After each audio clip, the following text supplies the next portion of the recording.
Police अगर FIR दर्ज नहीं करेगी तो कोर्ट तक में जाऊंगा, ये कहना है आईएएस प्रदीप शर्मा का। इस बीच आइए आपको सुनाते हैं किस तरह की जानकारी इस इलाके के एसएचओ दे रहे हैं जिनके पास वो एफआईआर दर्ज कराने पहले गए थे। जब कोर्ट में या गवर्नमेंट ने कोई इंक्वायरी कमीशन को नियुक्त किया है और ये इंक्वायरी जब चल ही रही है तो इसके तहत ये कार्रवाई करनी चाहिए या फिर एक अलग से एफआईआर लॉन्च होना चाहिए। ये जो उन्होंने जो लिख के दिया है इसमें ऐसा कोई स्पष्ट नहीं हो रहा है कि उन्होंने कोई किसी का नाम दिया है और उन्होंने इतना बड़ा ये जो दे दिया है जो हमने कुछ देखा ही नहीं है, पढ़ा ही नहीं है और वो डायरेक्ट कहते हैं कि हमको एफआईआर लॉन्च करके दे दो। इंक्वायरी एक्ट 1952 के तहत अभी हम कार्रवाई कर रहे हैं और जो भी लीगल होगा कार्रवाई करेंगे। जो भी कार्रवाई करनी होगी वो हम करेंगे, ये जानकारी दे रहे हैं एसएचओ। इस बीच आपको बताएं डीसीपी ऑफिस भी प्रदीप शर्मा आईएएस गए हैं। सीधे रुक करते हैं, गोपी घांगर हमारी सहयोगी इसी जानकारी पर हमारे साथ जुड़ रही हैं। गोपी, कुल मिलाकर जासूसी कांड में मोदी को घेरने की पूरी तैयारी दिख रही है और प्रदीप शर्मा हर मतलब आप कहें जैसे उनका कहना है थाने से नहीं हुआ तो मैं कोर्ट तक जाने को तैयार दिख रहे हैं। जी बिल्कुल अंजना, ये हम गोपी आपको रोक रही हूँ, गोपी आपके पास आऊंगी। जयनारायण व्यास इस वक्त भारतीय जनता पार्टी के नेता हमारे साथ इसी खबर पर जुड़ रहे हैं, सीधे उन्हीं का रुख करते हैं। जयनारायण व्यास जी, आईएएस प्रदीप शर्मा ने आरोपी के तौर पर नरेंद्र मोदी के साथ साथ अन्य 4 लोगों को शामिल किया है, अमित शाह का भी नाम उसमें वो डाल रहे हैं, क्या कहना है आपका इस पर?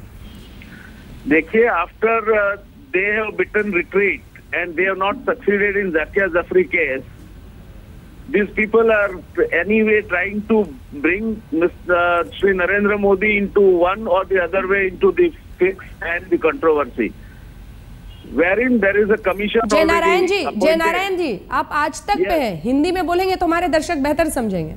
हाँ जी, ये जाकिया जाफरी के जो केस में हुआ, इनकी जो मुरादें बर नहीं आई, इसके बाद ये जो लोग इसके पीछे लगे हुए हैं मोदी जी को एक या दूसरी तरह से कहीं न कहीं विवाद में लाने के लिए, इन्होंने एक नया तिकड़म भी शुरू किया है।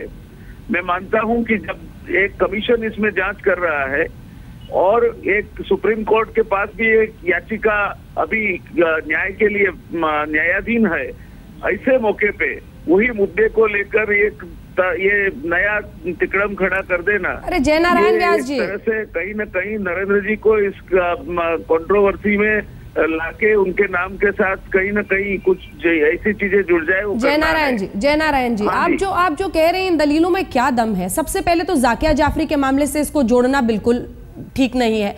दूसरी बात, अगर मुझे ये आशंका है कि मेरे फोन कॉल्स टैप हुए, फिर बाद में जानकारी भी मिली, रिकॉर्ड्स हैं कि फोन कॉल मेरे टैप हुए, तो ये अधिकार मुझे है कि मैं जाकर एफआईआर दर्ज कराऊं और कार्रवाई करने की मैं बोलूं उन लोगों के खिलाफ जिन्होंने मेरे पर्सनल फ्रीडम को, मेरी प्राइवेसी को ऑफेंड किया है। ये हक है या नहीं आईएएस प्रदीप शर्मा को? सीधा जवाब दीजिएगा। और केंद्र सरकार ने भी कमीशन अनाउंस किया है, आज तक वो जज नहीं इसके लिए ढूंढ पाए क्योंकि वो commission itself is patently illegal.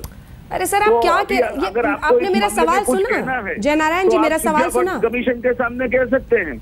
Jainarayan जी, आपने सवाल सुना? ये एफआईआर दर्ज कराने का हक है ना उन्हें, अगर उनकी प्राइवेसी को ऑफेंड किया गया? एफआईआर दर्ज कराने का इनका जो हक है वो तो जो स्टेशन अफसर है उनको कोई गुनाह बनता है नहीं बनता है उसके मुताबिक निर्णय करने का अधिकार स्टेशन ऑफिसर को भी है। तो ये मामले में मैं नहीं मानता कि हम बहस करें वो उचित है, क्योंकि वो स्टेशन ऑफिसर खुद जिम्मेवार है, सुप्रीम कोर्ट के जो निर्देश है उसके मुताबिक ही वो काम करेगा।